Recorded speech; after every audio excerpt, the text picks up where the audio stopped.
This video will teach you how to prioritize everything going on in your business so you can focus on scaling. I was a panelist for a recent Q&A session with Enterprise Nation. They are a great business community, by the way. I recommend checking them out. I talked about how we've gotten really good at working out what our priorities are in terms of our strategy and then executing against that. I actually got a lot of questions through from the audience about that specifically, on how do you manage all of this? So you're scaling a 6-figure business, hopefully to 7 figures. You've started a YouTube channel, you've started a podcast. Just how are you getting all of this done? And the answer is prioritization. We have mapped out the activities that are going on in the business, and we've mapped out everything that we think we need to do to grow the business, and then we're prioritizing against that list. I thought it'd be really useful if I jumped on and showed you one of the activities that we do to organize and prioritize all the activities in the business. So the first thing you need to do is work out the various buckets that you have in the business. And if you're brand new to this exercise, I recommend just using our standard buckets that I'll take you through right now.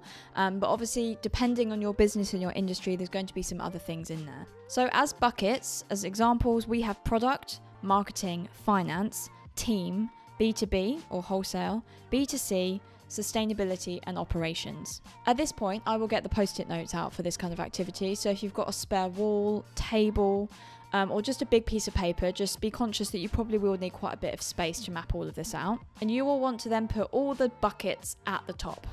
Then it's about seeing what fits into those buckets for your business. I've done this from a very high level to give you a flavour of the kind of thing that fits into them. For example, in my B2B bucket, I have got marketplaces, acquisition and retention. I think those are some of the 3 top activities that we could be doing in B2B that will drive the business. Another example is in product. We've got 2024 pipeline, we've got inventory, and we've got manufacturing. Of course, you can go into much more depth with this. Honestly, it's one of these kind of activities that could take you 10 minutes or it could take you 10 hours. But I've gone high level for the purpose of this video, and I think it is easier to stay high level to start with. Then once you get the hang of it, you can start digging deeper. And once you're ready to dig deeper, this is actually when the color coding comes in. So you've got kind of a few key activities listed under each bucket. I now want you to think about the actual activities that are going on in each of those business areas. So if I was to take retention in B2B, what activities are happening in that area to help drive the business? In terms of color coding, this is where I've got my post-it notes ready. I want you to focus on 3 types of activity. So we've got revenue generating. That is something that is happening that is directly making sales. We've then got essential. This is something that's happening in the business. It's not necessarily generating any revenue, but it's essential to the business. So something like filing your taxes, it's essential, it has to be done, but it's obviously not a revenue generating thing. And then thirdly, you've got your nice to have. So it's not necessarily generating revenue. It could be an experiment. It could be just something really nice that you're doing in the business that you like, that gives you energy, or it's something extra. I'll give you some examples as we go through, but it's not like revenue generating and it's not essential. And it's really key to have those 3 mapped out as separate, and I'll explain why in a sec. So here you can see I start with revenue generating. So I'm looking at all of my buckets and seeing what activities are happening in each one that could be revenue generating. And this gives me a really good view of all the activities happening in the business. All of these on this color of post-it note should be revenue generating. They should create direct sales. So if you were to remove one, you'd potentially be losing sales because of that. Then next, I mark out the essential activities happening in the business. These have to be done regardless of them generating revenue. So there's actually all sorts in this category, from one-to-ones with the team, to filing tax returns, to making sure your unit economics within your 3PL are profitable. They are key for the, profitability of the business. That's why they're essential, but they're not necessarily pull this lever equals a sale. And then finally, I'm sticking up my nice to haves. So these are the things that would be really nice for you to be able to do. In some circumstances, they might even generate some revenue. I'm not saying you might test a nice to have and then it becomes a revenue generating or an essential thing in the business. This is a very fluid task. So once something's in one box, it doesn't necessarily mean it won't move later down the line. And also vice versa, you could have something that's revenue generating and then suddenly the sales dry up and it's just not a thing for you anymore, so it becomes something that you bench. So with these nice to have tasks, if you were in a tight spot, so either you don't have enough time or money, something super critical was happening with your prioritization, so you have to move into another area of the business and fight a fire, then these nice to haves should be able to take a back seat without breaking anything. So if we take our website for an example, I've put an essential in here that is a question, which is anything on fire? So with the website, for example, if the checkout is broken and the customer cannot check out, they can't pay for their socks, that is on fire, that's urgent to fix, that's RAG status red. Therefore, that is something that is essential. We've also recently added a mystery box of socks as a product to our website. That is revenue generating, and that experiment has actually gone really well. But then I've also put on there nice to have custom product pages, because yes, they would be nice to have.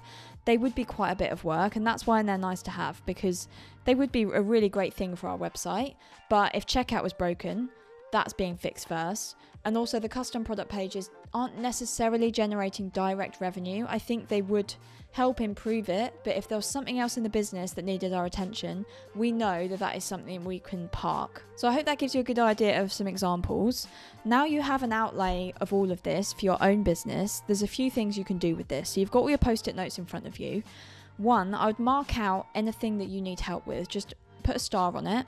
Are any of the revenue or essential post-it notes not getting done to the standard you'd like them to, or are they possibly not getting done at all? You need to either find someone new to do them if you're not doing it yourself, or if you are doing it yourself, you need to work out how much it would cost to outsource that. You will not grow the business without some kind of outsourcing or hiring. If it's just you, you will get to a point where you are your own bottleneck. You can outsource slowly. It doesn't mean you have to be in a rush to grow. You might have a growth plan over 10 years. That's completely up to you and your own business strategy. But if you're not asking for help and hiring in the right places, you will prevent yourself from growing. First to outsource for us was accounting. Then it was paid ads, which we've actually now recently brought in-house. We've just done a video on this, so we'll make sure to link the previous video on this if you're interested in why we outsourced paid ads and then brought them back in. And then the next thing to outsource was operations. So you could literally outsource everything if you wanted to. Obviously that would cost a lot, but I think we're balancing this really well by knowing which parts we don't have the skill for and which parts we don't have the time for. And then you can prioritize based on that which tasks should be outsourced next. Then what I would do is create a simple matrix to prioritize the items that you've got in front of you. So I would do a box 2 by 2 with not important and important on the side, and then urgent and not urgent on the top. This is a standard box used in all kinds of industries. If something is not important and not urgent, stick it on the bench. It can wait. Forget about it for now. But if it's urgent but not important, delegate it if possible. If you do have someone in your team or someone you can outsource to do that. And then with anything important, if it's urgent, prioritize it. If it's not urgent, it can wait. So this will at least give you some breathing room to realize that you've got all of these different activities, whether they're revenue generating, essential, or nice to have. There's a lot going on and there's a lot you could be doing, but right now you need to focus on prioritizing them. So realizing not all of it is urgent. In fact, a lot of it won't be urgent. Some of it will be important, but a lot of it will not be urgent. So you can start working out what you're actually going to work on next. So sit down and do that activity, otherwise you will start to feel overwhelmed. Then use this activity in future sessions to help prioritize against new strategies. So if a new opportunity comes your way, so let's take the example of someone invites you to a new platform where you can sell your products. You need to be able to work out, okay, am I doing this now?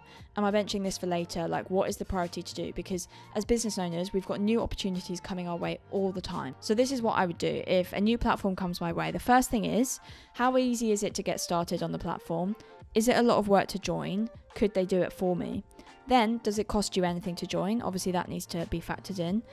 And thirdly, can you make sales from it? Is there an opportunity there? If it's easy and it's free, I'm generally going to be considering it. And then if I see it as an opportunity to make sales and this platform aligns with my brand values, it's probably going to be a yes that I would like to do it. So at this point, I'm going to look at everything else that's going on in the business, see if there's anything on fire and anything urgent, and then it'll be kind of bumped in against other things. So if it's something that I think is going to start generating sales, I just want to get on it, let's get it done. But it does depend on what's going on elsewhere in the business. And I think that is the hardest thing, because you've got so much on your plate. It's really easy to get stuck in doing some of the either the easy tasks or the things that you do on a regular basis, because it is nice once we get into a routine. Sometimes you're just doing the things that give you energy and you enjoy, and that's okay. I think it's important to also do stuff that gives you energy and brings you joy, but you need to remember that there's revenue generating tasks that you need to go after. So be really honest with yourself about the tasks you're doing and whether they're actually moving the needle in terms of revenue. Are the things you are doing driving the business forward? And be really honest about this as well. Are you the best person for that job? I'm actually going to stop the video here because I think there is so much to cover off in this topic. Every time I raise it, I get more and more questions on how we do it and how we manage it. So I'm actually going to throw it back to you guys to see if you've got any questions about this process. I'd like you to give it a try and see if it works for you, and then come back to me with your problems. Help me understand if this is working for you, because I can go on to create more content. I can go into more depth on certain topics, but I want it to be useful and valuable for you. So drop things in the comments to let me know if this is useful. If you've tried any other techniques like this before that work for you, please do share, because I'm always open to new techniques as well. Please drop a like if you enjoyed this video. We release new content to help you grow your business every week. So subscribe for more, and I will see you in the next video.